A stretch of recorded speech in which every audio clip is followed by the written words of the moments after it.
Welcome to Jefferson Liberty Radio, the voice of the state of Jefferson in the Central Valley. I am Matthew. I'm joined by Alan. How are you doing today, Alan? I'm doing good. And Aaron. Great to be here. And we also have a special guest today, Justin Quigley. Hey, Justin. Hey, how you doing? Great. Well, before we get started today, I'd like to remind everybody that you can find our show notes at jeffersonlibertyradio.com or check out the notes section in your podcast player of choice. We're also looking for sponsors for our show. If you are interested in sponsoring our show, email us at sponsors@jeffersonlibertyradio.com, or you can go to our website, again, jeffersonlibertyradio.com. Well, I'll tell you what, I'm certainly glad, Justin, that you came to speak with us about the Libertarian Party. Thank you. I'm glad to join you. It's a party that we really don't hear much about, and we really like to know, what is the Libertarian Party and what is its platform? Well, you know, there's a few things that you can say to simplify it, but other than that, this is like opening a huge floodgate. But basically, we're people that believe in limited government. We believe in personal choice and individual freedom. We believe that you should have the right to live your life whichever way you choose, so long as you're not harming anybody and doing so, you know, or infringing on their right to be able to do the same. So we're definitely against the type of movements where they'll set out to have the government make a law to keep you from living a certain way. We don't think that's what the government should be used for. I mean, some people in the party are a lot more extreme toward the anarchist side even, where they really are like, you know, take away the government. I'm not quite that extreme myself. I think that the government has a place and it needs to be, you know, kept within the limitations of what the founders set for it. That's the reason we have a constitution, you know, and it's we're starting to lose the republic, you know. It's people, they want to tout about democracy all the time, and not realizing that we're not actually a democracy. And democracy can actually be a dangerous thing if it's not controlled. Yep. Because Absolutely. it turns into mob mentality. And then from there, nobody has any kind of freedom. But mob mentality that lasts a very short time. Yes, exactly. It's trendy. Whatever the hot topic is, they'll jump on it, and then they move right to the next issue, you know, as soon as they get tired of it. Or once the news quits, you know, boosting it. Well, Justin, how did you get involved with the Libertarian Party? Maybe you could expand a little bit on your background a little bit. What do you do? How did you get involved with the Libertarian Party? Yeah, certainly. This is actually what I like to talk to people about. It's almost my own little personal testimonial.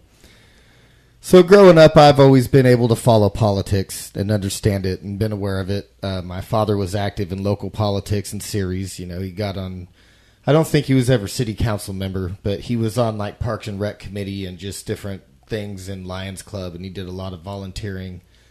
And we knew a lot of people that were mayor or city council in town. So it's always been something present in my life. But when I got old enough to vote, I never really could pick Democrat or Republican because there were certain things I agreed with in both party, but could never really just fall into that going strictly by party lines. And so when I first registered, I actually registered as a Green. And that's really weird because although there's a few things with them that I agree with, I mostly just am out of place there. I didn't belong. I just hadn't really looked into it deep enough to realize what I was registering as. But I never actually joined a party. And then a few years back, I started working with this guy who's a libertarian, but mostly just in belief. He wasn't real active in it. In fact, his registration's always been not affiliated. He just barely changed that thanks to me because he was inspired by how he motivated me. He just got in my ear about it, and the more we talked, the more I agreed with him, and even the stuff that I hadn't quite thought of in the terms that he presented them in still made sense to me. So I actually was off of that job for a few months, and I just, it was during the last presidential campaign. And so I started looking into it more and more, and it led a lot to me looking to see who the presidential candidate was, which was Gary Johnson. And I was curious about that because this was way before it got down to just Hillary and Trump. But nobody really impressed me all that thoroughly at that time, so I was just exploring all the options. But the more I dug into this libertarian thing, the more it made sense to me, and the more I liked it and felt I just want to support this cause in some way or another. And honestly, I figured the best way to do that was a financial contribution. So I went ahead and joined the party, first on the national level, and then a few months later on the state level. And I really didn't even realize there were different levels of party membership, at this point. I joined the California state because I saw there was a convention coming up and I wanted to go to it. And it said, if you want to be a voting delegate, you have to be a party member. So I figured, if I'm going to go, I might as well be able to vote on the stuff, right? So I joined, and then I ended up not even going to that convention after all. But a few months later, the guy that had just recently got elected to being the Northern Vice Chair, part of his running platform for that position was to help bring affiliates into Northern California, because there's a lot of counties that didn't have anything active, ours being one of them here in Stanislaus. So he reached out to me to see if I'd be interested in volunteer work, and we got to chatting, and he offers me the position of chair pro tempore. And I'm like, I don't know what that is. That's some fancy Latin term that I've never heard before. And it just means temporary chairman, basically, or chairman for now. But basically, he told me, well, what we want you to do is find some other members. You'll need to form an executive committee and write some bylaws, and then have an election to vote yourselves into those offices, which is what we did. And right now, really, it's mostly just the four of us in the executive committee that are full-fledged members, but we have a lot of support surrounding us, and a central core group of people. So we're in the process now. We just need to get a nonprofit set up and get us a EIN number for the bank account so we can have tax exemption and be able to actually fundraise. And then I know we have some people that will join and become part of our central committee membership, which is just basically anyone that becomes a paying member. But they're welcome to come attend and have a voice in our meetings and everything. So we're in the middle of that stage. Once we get that done, we'll probably start having a little more activity around this area, having booths at festivals and fairs and different events, and trying to do some major recruitment. And, maybe even find some candidates to back and push, and, even maybe try to influence some policy. And speaking of candidates, I'm running for state assembly. Just thought I'd throw that out there.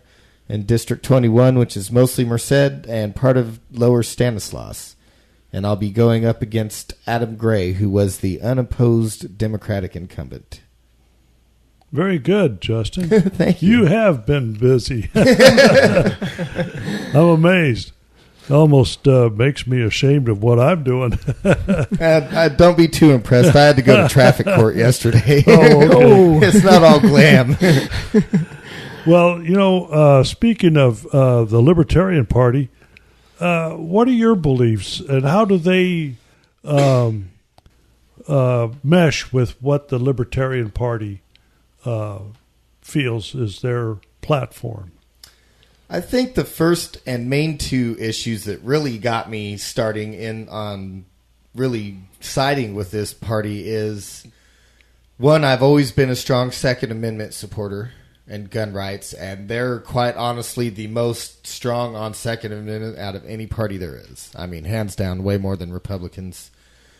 I mean, they've influenced my ideology even to make me leaning less towards gun control than I used to be. Even as a Second Amendment advocate, I always, thought, maybe there's a place for this or that.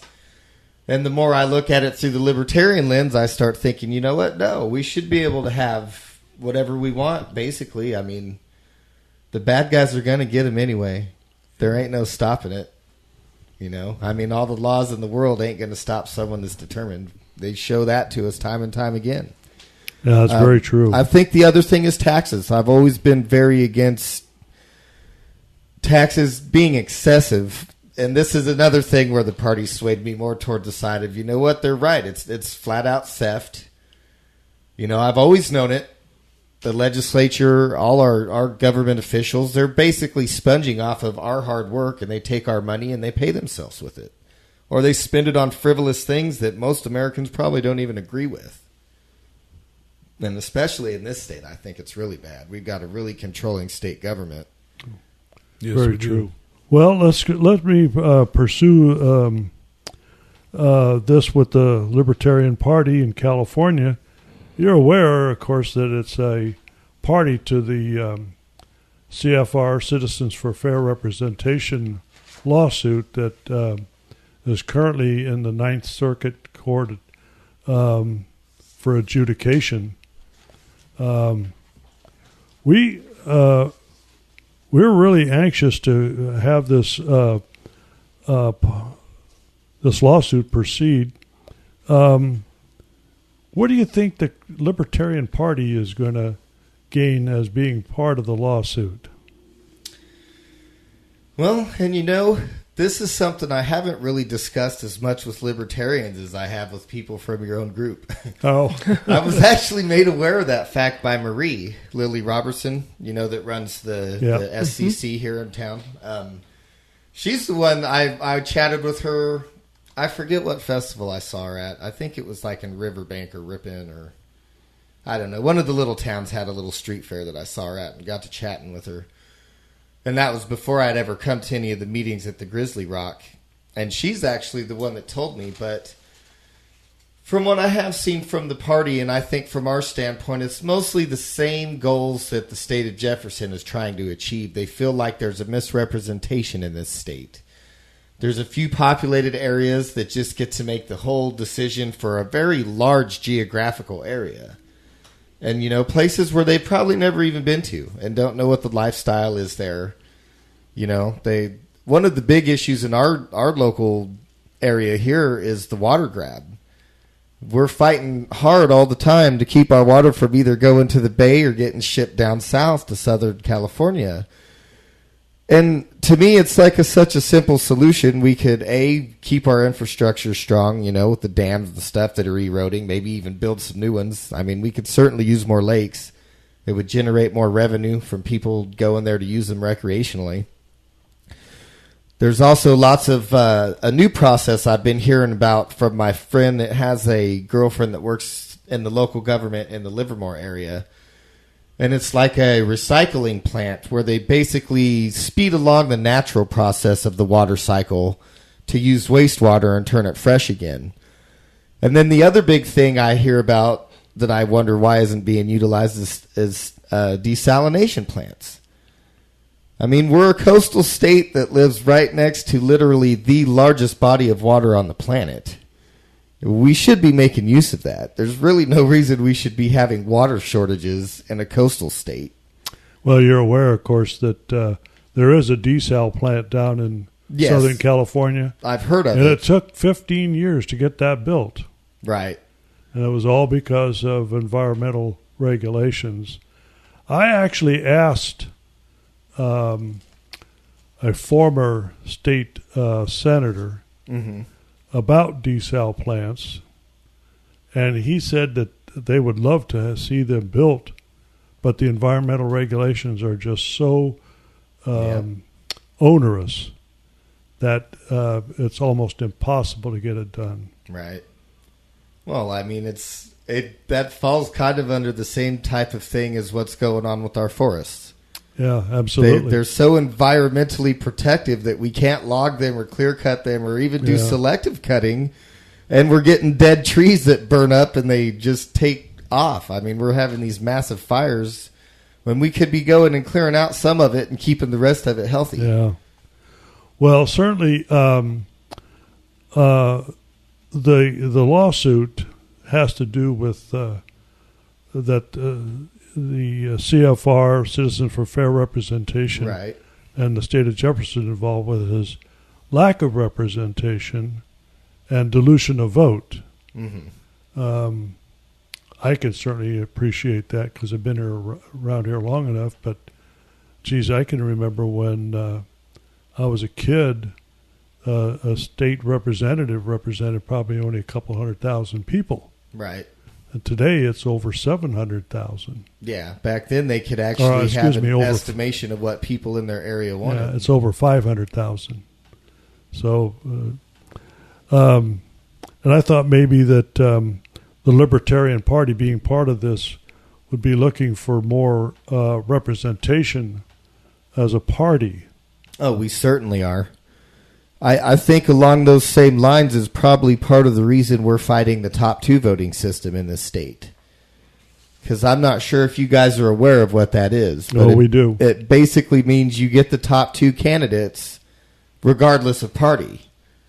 And that's why in the last election our state Senate, U.S. Senate seat was between 2 Democrats. It was Kamala Harris and Loretta Sanchez. So you either get a Democrat or a Democrat. I mean, that's not even a choice. Well, in this year's Senate election, it's the same thing. We have you're right. It's Feinstein, De Leon, and exactly. Feinstein. I know. They finally found someone that make me think that Feinstein should stay in office. Because I'd really hate to see that guy in there. He's awful. Oh, yeah. He's awful. He doesn't even know what he's talking about. He's Yeah. making laws against stuff that he's clueless to. Aaron? So what would you personally like to see from the state of Jefferson? Well, I think one of the biggest things that really got me into it was, the same as the LP, was basically that I know they're very strong on gun rights. And also private property. That's another thing that's very strong in the libertarian platform, is we very much believe in your private property and your right to do with it what you will. You know, we're very much a party of free trade. We don't believe the government should be interfering with voluntary transactions between 2 people, be what they may. Even if they're harmful for you, that's your choice to make if you want to harm yourself. You know, it's your body and you own you. Self-ownership is a big part of our platform. You know, we don't believe that someone should be able to tell you what you can or can't do to yourself. Well, that's very important, obviously. The Libertarian Party could become a major player in the state of Jefferson. What are your feelings about that? Yeah, I agree with that. I think there's a lot of crossover.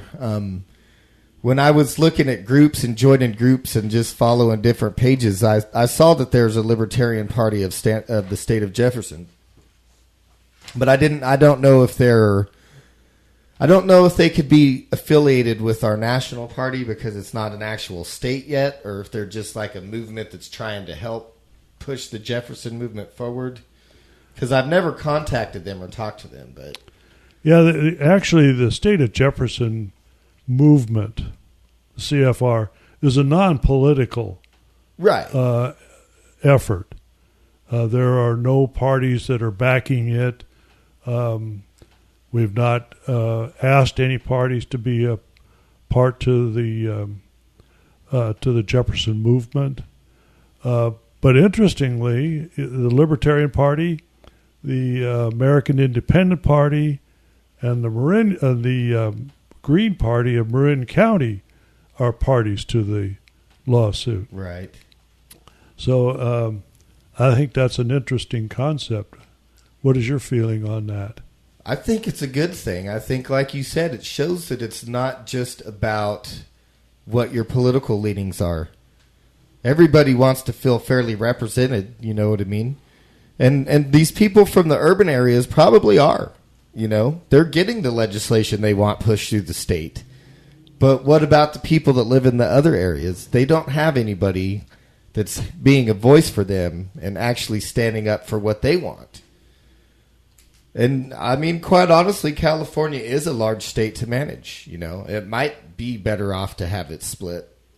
Well, I think that's been a concern not only just recently, but golly, even the very first State of Jefferson movement, which was in the 40s, right? In 1941. Mm-hmm. It wasn't over representation, but it was over lack of resources that the state would dedicate to those northern counties. Right.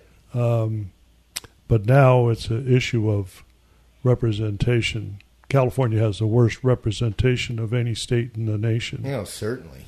And